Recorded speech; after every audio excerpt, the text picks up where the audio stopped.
মাসুদ কামাল, আমি আপনার মন্তব্য শুনতে চাই যে ধানমন্ডি ৩২ নম্বরে ফুল দিতে গিয়ে রিকশা চালককে গ্রেফতার করা হলো। সেই রিকশা চালককে গ্রেফতার করার পর আমরা দেখলাম খুব সমালোচনা, ফটোকার্ডও দেখলাম যে তাকে হত্যা মামলায় গ্রেফতার করা হয়েছে এবং এর পরবর্তীতে আমরা সরকারি বিবৃতি দেখলাম এবং ডিএমপি থেকেও এক ধরনের একটি কথা বলা হয়েছে, তাকে হত্যা মামলায় তাকে গ্রেফতার করা হয়নি এবং আমরা দেখব যে নিয়মিত মামলায় গ্রেফতার করা হয়েছে। বিষয়টা খুবই অস্পষ্ট ঠেকেছে আমার কাছে এবং আমি আপনার কাছে শুনতে চাই আসলে আপনি কিভাবে দেখছেন, কারণ এত আগের একটি মামলা, যদি তার বিরুদ্ধে অপরাধ এরকম অভিযোগ থেকে থাকে তাহলে এতদিন পরে কেন ফুল দিতে এসে একজন রিকশা চালক গ্রেফতার হয়ে গেলেন?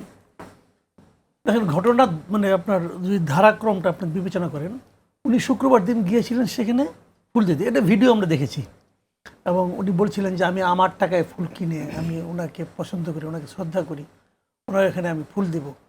এবং এটা ওখানে মবের পাল্লায় পড়লেন, মব তাকে মারধর করছে।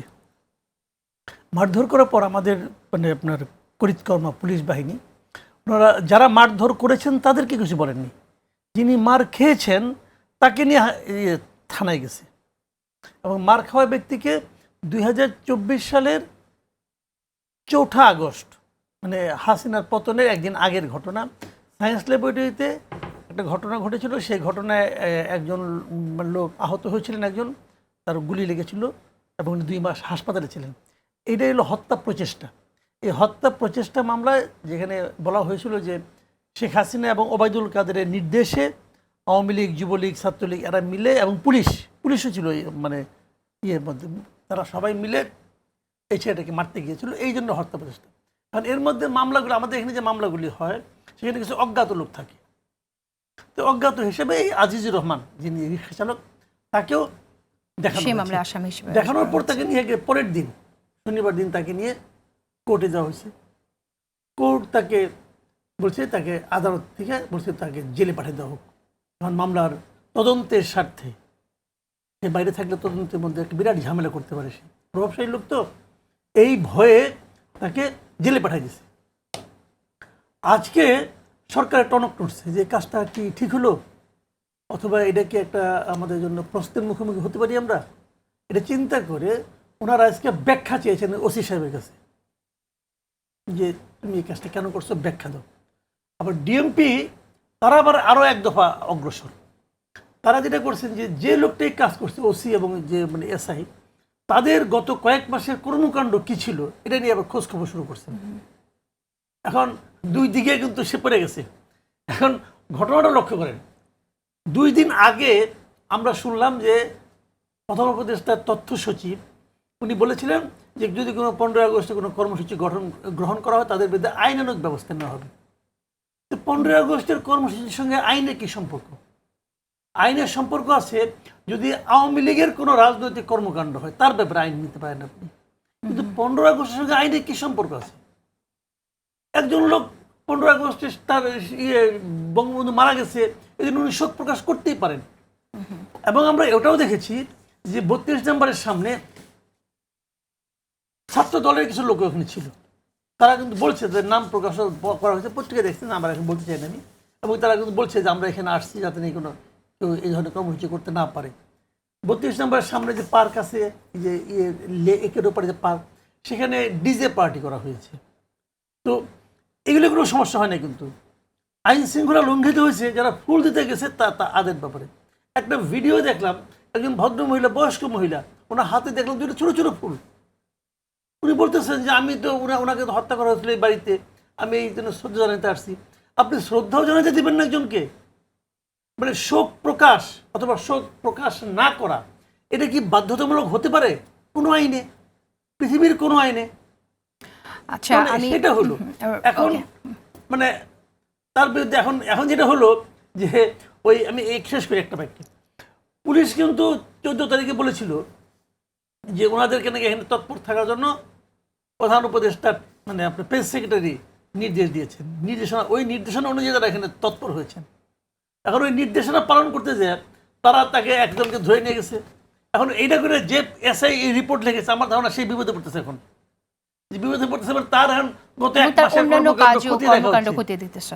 তো এই সবগুলি মিলে না একটা হলো কি মানে এটা একটা মগের মূল্যকের মতো আমার কাছে মনে হচ্ছে যে মানে কি করলে দোষ নাকি না করলে দোষ না কি কি করলে দোষ? যে শেখ হাসিনা এবং শেখ মুজিবুর রহমান দুজনকে কোথায় রাখা উচিত আসলে? শেখ হাসিনাকে পতিত হাসিনা এবং তাকে মানুষ ঘৃণা ভরেই স্মরণ করবে, গণহত্যার যেভাবে তিনি করে তার পতন হয়েছে, সেই জায়গা থেকে আমি আপনাকে প্রশ্নটা করছি যে আপনি কিভাবে আলাদা করবেন আওয়ামী লীগ এবং শেখ হাসিনা এবং শেখ মুজিবুর রহমান?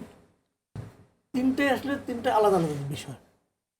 আওয়ামী লীগ একটা পলিটিক্যাল পার্টি, যে পার্টি আমাদের দেশের স্বাধীনতা সংগ্রামে নেতৃত্ব দিয়েছে।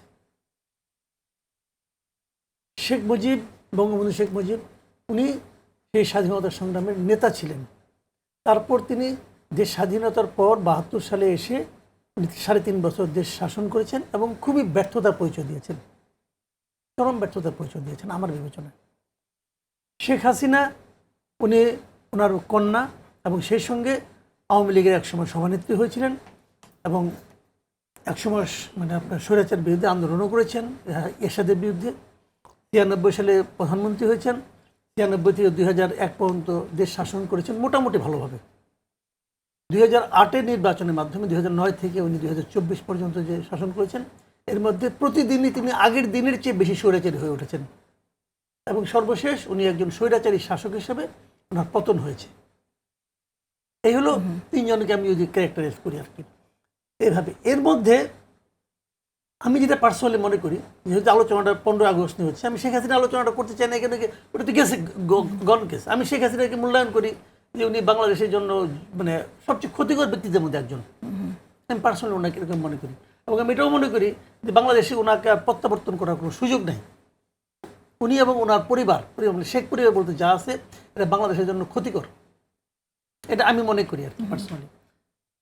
আর আওয়ামী লীগকে মনে করি যে আওয়ামী লীগ শেখ হাসিনার মানে নিয়ন্ত্রণে যতদিন ছিল, মানে বিশেষ করে এই দফায়, শেষ দফায়, ততদিন আওয়ামী লীগ একটা স্বৈরাচারী আচরণ, আওয়ামী লীগের নেতৃত্বে আসলে স্বৈরাচারী আচরণ করেছে।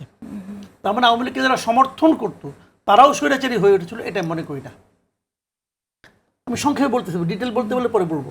আর বঙ্গবন্ধু শেখ মুজিবকে আমি মনে করি যে উনি শেষের ৩.৫ বছর খুবই খারাপ শাসন করেছেন। দেশে দুর্ভিক্ষ হয়েছে ওনার কুশাসনের কারণে, মন্দ শাসনের কারণে। একদলীয় শাসন করেছেন, মানুষের বাক স্বাধীনতা হরণ করেছেন, গণতন্ত্র উনি হরণ করেছেন। ওনার সময় বহু মানুষকে হত্যা করা হয়েছে, সেই বিষয়টা এমন কোন সরকার দেখাতে পারবে না যার সময় বহু মানুষকে হত্যা করা হয় নাই।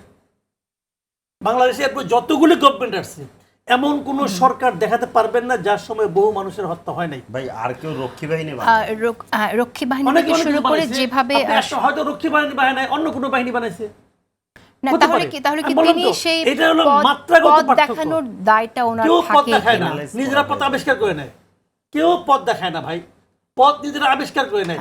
নিজের স্বার্থ সংরক্ষণের জন্য, নিজের ক্ষমতা রক্ষা করার জন্য মানুষ পথ আবিষ্কার করে নেয়। এখন করতেছে না, এখন কি এই গভর্নমেন্টকে কারো পথ দেখানোর উপর চলছে? আচ্ছা, নিজেরা আবিষ্কার করে নিচ্ছে তাদের জন্য পথ।